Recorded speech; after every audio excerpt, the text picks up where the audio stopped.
ನಿಮಗೆಲ್ಲ ಆಪರೇಷನ್ ಸಿಂಧೂರ್ ಬಗ್ಗೆ ಗೊತ್ತೇ ಇದೆ, ಆದ್ರೆ ಆಪರೇಷನ್ ಸಿಂಧೂರ್ ಅಲ್ಲಿ ಬಳಕೆಯಾದ ಯುದ್ಧ ವಿಮಾನದ ಬಗ್ಗೆ ನೀವೆಷ್ಟು ತಿಳ್ಕೊಂಡಿದ್ದೀರಾ? ಇವತ್ತಿನ ವಿಡಿಯೋ ಭಾರತದ ಬ್ರಹ್ಮಾಸ್ತ್ರಗಳ ಬತ್ತಳಿಕೆಯಲ್ಲಿರೋ ರಫೇಲ್ ಅನ್ನೋ ಯುದ್ಧ ವಿಮಾನದ ಬಗ್ಗೆ. ರಫೇಲ್ ಅನ್ನೋ ಯುದ್ಧ ವಿಮಾನ ಫ್ರಾನ್ಸ್ ನ ಕೊಡುಗೆಯಾಗಿದ್ದು ಡಸಾಲ್ಟ್ ಏವಿಯೇಷನ್ ಅನ್ನೋ ತಯಾರಕರಿಂದ ನಿರ್ಮಾಣಗೊಂಡಿದೆ. ಈ ಯುದ್ಧ ವಿಮಾನವನ್ನ ಜುಲೈ 4, 1986ರಲ್ಲಿ ಮೊದಲ ಬಾರಿಗೆ ಯಶಸ್ವಿಯಾಗಿ ಹಾರಿಸಲಾಯಿತು. ರಫೇಲ್ ಯುದ್ಧ ವಿಮಾನವನ್ನ ಭಾರತೀಯ ವಾಯುಸೇನೆ, ಈಜಿಪ್ಟಿಯನ್ ವಾಯುಸೇನೆ ಹಾಗೂ ಫ್ರಾನ್ಸ್ ನ ವಾಯುಸೇನೆ ಮತ್ತು ನೌಕಾಸೇನೆಗಳಲ್ಲಿ ಪ್ರಮುಖವಾಗಿ ಉಪಯೋಗಿಸಲಾಗುತ್ತೆ.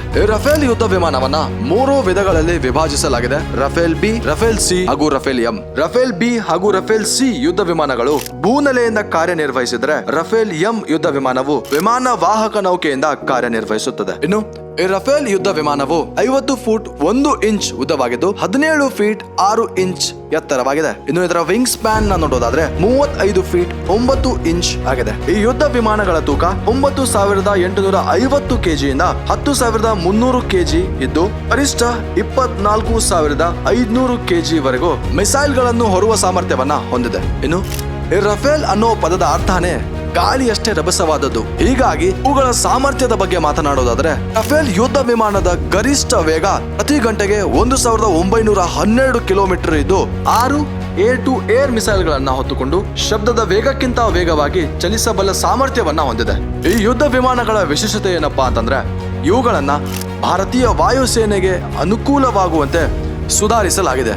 ಅವುಗಳಲ್ಲಿ ಪ್ರಮುಖವಾದದ್ದು PVR ಅಂತ ಕರಿತೀವಿ, ಮೀಟರ್ ಬಿಯಾಂಡ್ ವಿಜುವಲ್ ರೇಂಜ್ ಮಿಸೈಲ್ಗಳು. ಈ ಮಿಸೈಲ್ಗಳಲ್ಲಿ ಅಳವಡಿಸಲಾದ ತಂತ್ರಜ್ಞಾನದ ಬಗ್ಗೆ ಹೇಳಬೇಕು ಅಂತಂದ್ರೆ, ಮೊದಲನೆಯದಾಗಿ ರಾಮ್ ಜೆಟ್ ಪ್ರೊಪಲ್ಷನ್ ಅಂತ ಕರಿತೀವಿ. ಈ ತಂತ್ರಜ್ಞಾನದಿಂದ ಮಿಸೈಲ್ಗಳು ಇಂಜಿನ್ನಿನ ಗರಿಷ್ಠ ಶಕ್ತಿಯನ್ನ ಉಪಯೋಗಿಸಿ ಅತಿ ವೇಗವಾಗಿ ಗುರಿಯನ್ನ ಮುಟ್ಟಬಲ್ಲ ಸಾಮರ್ಥ್ಯವನ್ನ ನೀಡುತ್ತದೆ. ಇದು ಎರಡನೆಯದು ಆಕ್ಟಿವ್ ರೆಡಾರ್ ಗೈಡೆನ್ಸ್. ಇದು ಮಿಸೈಲ್ಗಳ ನಿಖರ ಗುರಿಯನ್ನ ನಿರ್ಧರಿಸುತ್ತದೆ. ಇನ್ನು ಮೂರನೆಯದು ಡಾಟಾ ಲಿಂಕ್ ಕೆಪಬಿಲಿಟೀಸ್. ಇದರ 2-ವೇ ಡಾಟಾ ಲಿಂಕ್ ಅತಿ ಕಡಿಮೆ ಸಮಯದಲ್ಲಿ ಮಿಸೈಲ್ಗಳ ನಿಖರತೆ ಮತ್ತು ದಿಕ್ಕುಗಳನ್ನ ಬದಲಾಯಿಸುವಲ್ಲಿ ಪರಿಣಾಮಕಾರಿಯಾಗಿ ಕೆಲಸವನ್ನ ನಿರ್ವಹಿಸುತ್ತೆ. ಈ ತಂತ್ರಜ್ಞಾನವನ್ನ ರಫೇಲ್ ನಲ್ಲಿ ಅಳವಡಿಸುವುದರಿಂದ ರಫೇಲ್ನ ಸಾಮರ್ಥ್ಯವನ್ನ ಮತ್ತಷ್ಟು ಹೆಚ್ಚಿಗೆ ಮಾಡಲಾಗಿದೆ. ಇಲ್ಲಿಯವರೆಗೂ 299 ರಫೇಲ್ ಯುದ್ಧ ವಿಮಾನವನ್ನ ನಿರ್ಮಾಣಿಸಲಾಗಿದೆ. ಅವುಗಳಲ್ಲಿ 36 ರಫೇಲ್ ಫೈಟರ್ ಜೆಟ್ ಗಳನ್ನ ನಮ್ಮ ಭಾರತವು ಹೊಂದಿದೆ ಹಾಗೂ 2030ರವರೆಗೂ ಇನ್ನೂ ಹೆಚ್ಚಿನ 26 ರಫೇಲ್ ಯುದ್ಧ ವಿಮಾನವನ್ನ ಭಾರತೀಯ ವಾಯುಸೇನೆ ತನ್ನ ಸೇನೆಯಲ್ಲಿ ಸೇರಿಸಲಿದೆ.